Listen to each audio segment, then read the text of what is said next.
All right, let's talk about something that is at the absolute heart of good science, instrument qualification. Now, I know it can sound a little dry, but what if I told you it's pretty much the only thing standing between you and data you just can't trust?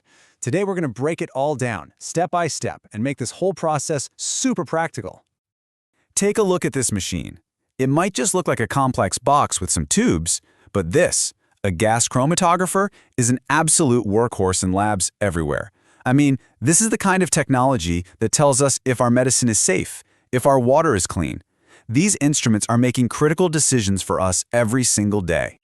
And that leads us to the biggest question of all, right?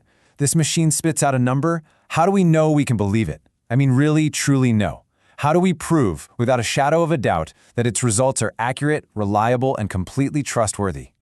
Well, what we're all chasing here is something called data integrity. And the gold standard, the rulebook for this, is a framework called Alcoa Plus. It's basically a checklist for trustworthy data. It needs to be attributable. We know who did what. Legible, you can actually read it. Contemporaneous, recorded as it happens. Original and accurate, those are pretty self-explanatory. And the plus just adds that it also has to be complete, consistent, enduring, and available. This is our target. Okay, so here's our plan. We'll start with this problem of trust. Then we'll get into the solution, the 4Q roadmap. We're going to walk through each step, DQ, then IQ and OQ, and finally PQ. And we'll wrap up by talking about why this is never a one-and-done kind of deal. So how do we solve this big problem of trust? Well, lucky for us, the industry has developed a really smart, standardized framework.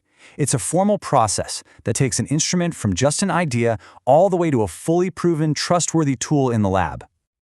The big word for this whole process is qualification. And honestly, it's just a fancy way of saying, let's prove this thing actually works.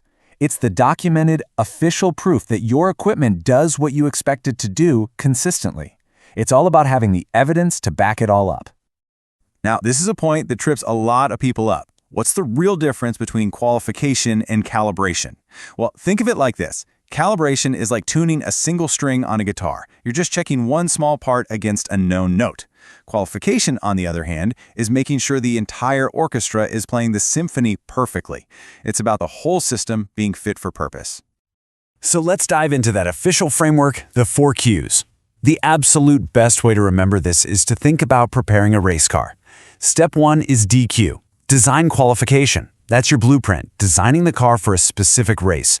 Step 2 is IQ, installation qualification. You're in the garage assembling every nut and bolt perfectly. Step 3, OQ, operational qualification. This is where you test the parts, fire up the engine, check the brakes.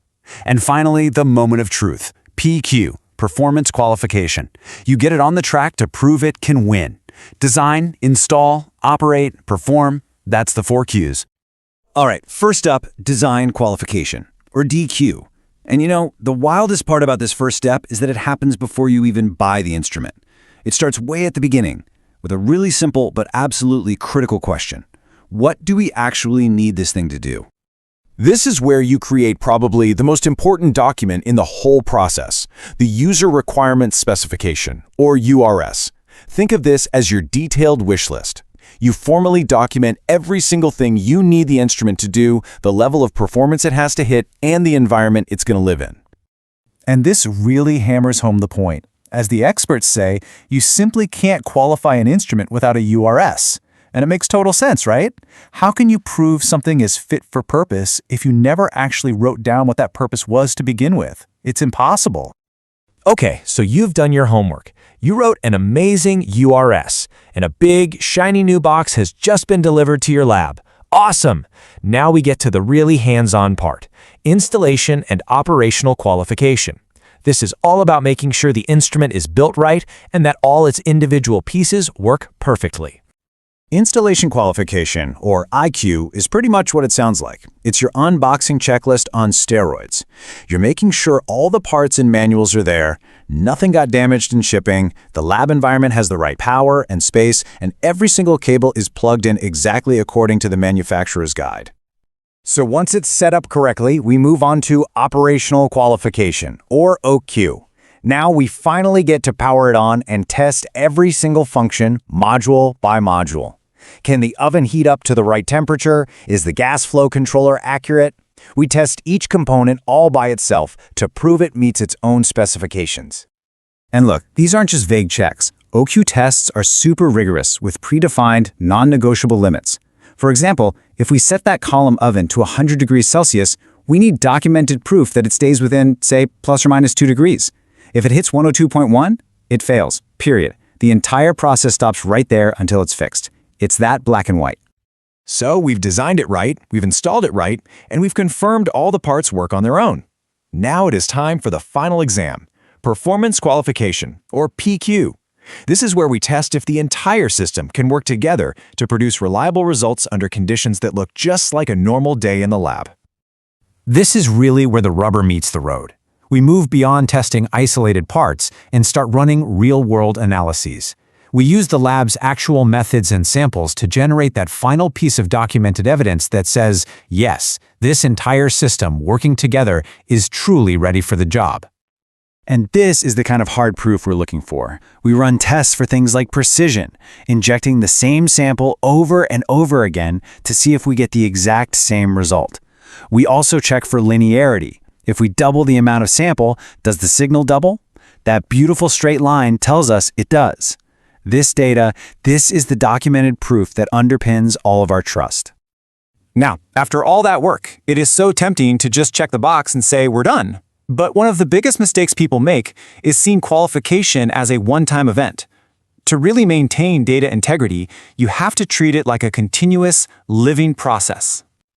Think of it like your car's safety inspection. It's not enough that it was safe when it rolled off the factory floor. It needs to remain safe throughout its entire life. It's the exact same principle for a scientific instrument. It has to be maintained in that qualified state for as long as it's being used to generate data. And that means certain events automatically trigger the need to re-qualify. If you have a major repair or swap out a key component, you have to prove it's still working right. Even just moving the instrument to a different bench across the lab means you need to re-qualify. This ensures that our trust in the data is never, ever compromised. So, is the data trustworthy? The 4Q qualification process gives you the documented, evidence-based answer. It's a tough journey, from just defining a need all the way to proving ongoing performance. But it is the absolute bedrock that allows scientists, regulators, and really all of us to have confidence in the data that quite literally shapes our world.